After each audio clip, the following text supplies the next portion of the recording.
자, 오늘 타막 이야기를 하러 모였는데요. 신형 나온다는 얘기가 많아요. SL8, SL8이 될지 뭐 벤지2가 될지 모르겠는데 SL7의 후속작이 나온다는 얘기가 많이 나왔습니다. 스페셜라이즈드 코리아 통해서 들은 얘기는 하나도 없어요. 뭐 SNS, 대만 공장이라든가 일본 쪽을 통해서 정보가 계속 나오고 있어요. 프로 선수가 쓰고 있는 핸들바 사진.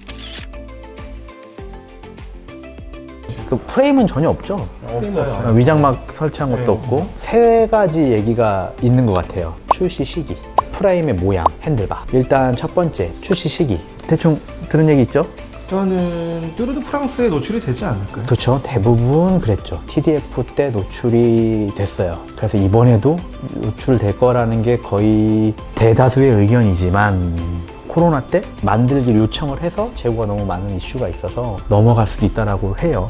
근데 뭐 어찌됐건 TDF에 발표를 하건 연기가 되던 우리 소비자들이 실제로 구매를 할 수 있는 시기는 빨라야 빨라야 연말?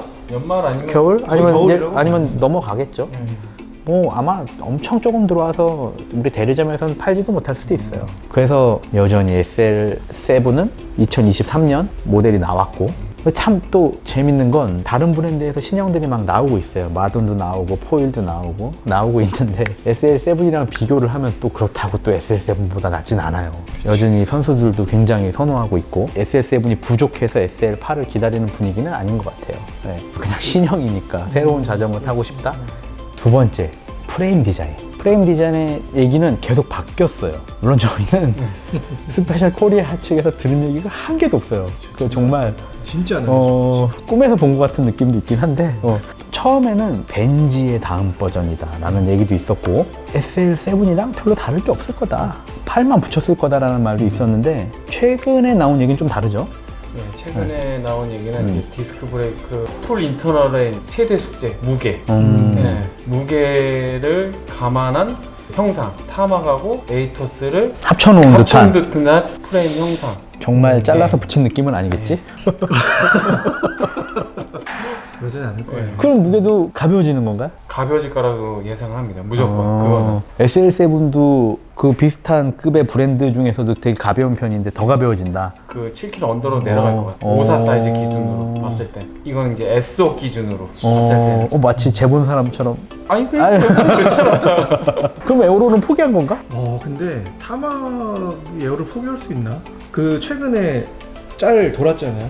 일체형 핸들바 있잖아요. 우리 그 세 번째 얘기하려고 그렇죠, 했던 세 번째 핸들바. 얘기하려고 일체형 핸들바가 적용되면서 헤드튜브 형상 봤을 때 프론트 쪽에서는 굉장히 에어로적인 효과를 유지하거나 더 강화한 게 맞을 것 같아요. 그러면 용두 3위 디자인? 근데 그거까지는 일단 우리가 아니, 알 수는 없고 이제 그런 거 추측해 볼 수는 있죠. 운동 실험심도 가지고 있고 에어로적인 기존의 데이터베이스가 많았으니까 뭔가 이제 뒤쪽에 라이더가 탔을 때 에어로적인 수치 이런 것들에 대한 좀 새로운 접근이 있지 않을까라는 좀 개인적인 추측이 있습니다. 어떻게 생각하세요? 이게 사실상 SL8을 라디오도 들은 거잖아요. 눈으로 본 게 아니고. 그렇죠. 예상하는 거잖아요. 네, 맞아요. 에어로 하니까 에어로 핸들바 포기를 못해. 타막이니까. 들리는 소문이 뭐 헤드튜브는 벤지 같다. 뭐 다른 거는 이제 경량이니까 에이토스를 섞었다. 그러면은 타막에다가 네. SL7 타막에다가 네. 벤지의 머리를 얹고 에이토스의 꼬리를 단 다음에 루베만 추가하면 끝판왕이네. 그러면 SL7을 더 많이 매입해둘까봐. 확실한 팩트는 셋 중 아무도 본 사람은 없습니다. 예상은 지로에서 스파이샷이 뿌려지고 TDF 때 네. 런칭, 레이스 런칭. 레이스 런칭. 이거 맞으면은 작두 타야지. 자전거계 문호로 다시 문호로. 아니 근데 다시 한번 말씀드리지만 우리는 본 적이 없습니다. 들은 적도 없다라는 거. 완전히 황당한 얘기는 아닐 겁니다. 그러니까 신제품이 이제 필요한 시기니까. 첫 번째, 출시 시기는 뭐 그래도 실제로 만나는 겨울까지. 디자인은 경량으로 좀 해서 나온다. 핸들바는 이미 노출이 돼 있죠. 세 번째, 핸들바에 대해서 안타까운 소식. 맞아. 아주 중요한 소식 있죠. 400 이하의 사이즈는 안 나온다는 얘기가 있어요. 사실 다른 브랜드들도 일체형 핸들바는 스템이 뭐 90 이하나 넓이도 400 이하는 안 나오는 게 많아요. 근데 스페셜도 아마 지금은 그렇다는데, 그럼 완성차 작은 사이즈는 다른 핸들바가 들어가려나? 전대미문인데? 팔굽혀펴기를 많이 하셨네요. 아, 어깨도. 아, 현재까지 카더라기 때문에. 카드라. 다음 주부터 만들 수도 있죠? 380. 네, 핸들바도 경량인 거는 맞는 것 같아요. 다 줄일 수 있는 건 다 줄이겠다. 그럼 확실히 SL7과는 다른 시장이 있겠네. 오, SL7이 계속 왜냐면 갈 수도 저기 있겠는데? 스페셜라이즈에서 처음으로 나우는 카본 일체형. 일체형 그러니까 처음이 처음은 아니지. 아니지. 그러니까 카본 스템이지. 아니 그러니까 두 번째구나. 알피니스트가 있었구나. 아 죄송합니다. 형님, 좀 위험해요. 어, 스템이 이렇게 생겼죠? 네. 위험할 뻔했어.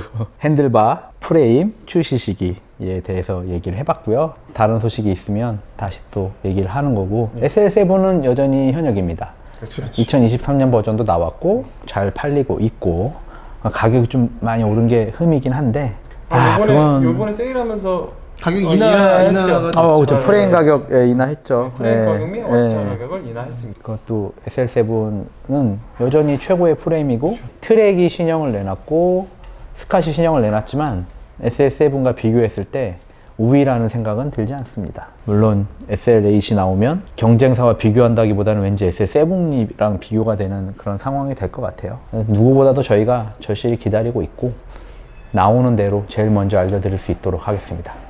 그럼 오늘 여기까지. 안녕. 됐어.